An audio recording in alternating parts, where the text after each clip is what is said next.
This is probably going to be the most important thing that you can do aside from buying a camera and SD cards and all that stuff. But when it comes to editing, it's probably going to be the most important thing next to getting a computer that can actually edit. It's going to save you a lot of time. It's going to save you a lot of headaches. And I wish I would have known this when I first started down this whole video editing world, because I was really frustrated, and lo and behold, doing this one simple thing, namely buying the correct piece of gear, fixed all of the issues I was having.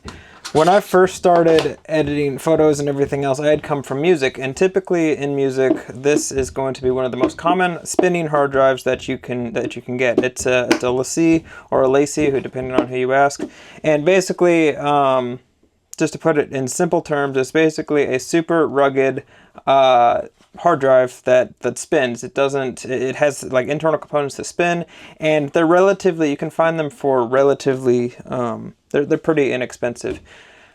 Do not edit on these. Data storage is great, but if you're trying to pull things from it in real time, especially video files, like high quality video files, it's going to be a nightmare, because your stuff is just going to be slow and gummed up, and you're gonna do what I did, which I originally thought that it was going to be. I thought my issue was my computer, and that's not the case. It's actually the hard drive itself. So what we ended up doing is we ended up getting some SSDs, and SSDs stand for solid state drives, and basically the difference between this and this, besides the price, because these are way more expensive, is this doesn't have any, there's no spinning hard drive. It's basically just flash storage, so it's going to be a lot quicker, and you'll be able to actually edit videos off of this. This one right here is a 1 terabyte. This one is a 1 terabyte. We have a couple 2 terabytes. We typically get, the lowest number that we get for storage is 1 terabyte. We do get 2 terabytes from time to time, just depending on how big of a project it is. But the reason that you want to get one of these is, one, you don't want to gum up your computer with all of these video files, especially when you're editing things for months on end. The last thing that you want is like a terabyte worth of footage from one project on your hard drive of your computer. Basically, it'll render it useless depending on how much storage your computer has. So what we do is we get the 1 terabyte storage for our computers, and then we just edit off of hard drives. And each hard drive will have a couple of different projects. I think this one has 2 projects on here. This one has like 3 projects. Depending on the size and everything else, and we just have a log of what is what. Sometimes that works, a lot of times it doesn't. We just open it up and see if the project that we're currently working on is on there, and if not, then we go to our where we have all of these SSDs stored, and find the next one. But editing off these is great because, one, it keeps everything in a really easy to find location. It's basically just an external, exactly what it's an external hard drive. It's an external additional storage from like our Apple computers that we didn't have to pay $1 million to get like 500 more gigs worth of storage on. So basically this video is going to be pretty short because there's not a lot to it.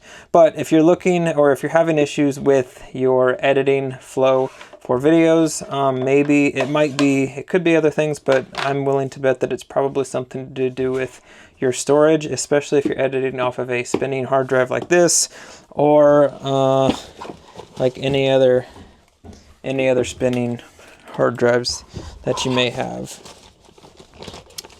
We actually have a bunch of these. See, I told you we have a lot of these guys.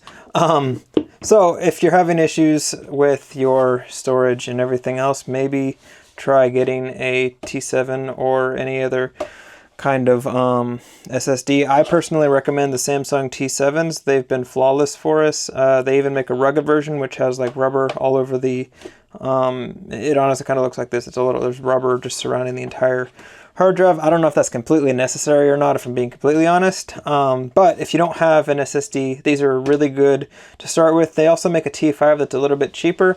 It's not quite as fast, but if you're on a budget, those are great options. But I think this is like a couple, like 20 or 30 bucks more, and the speeds are much better.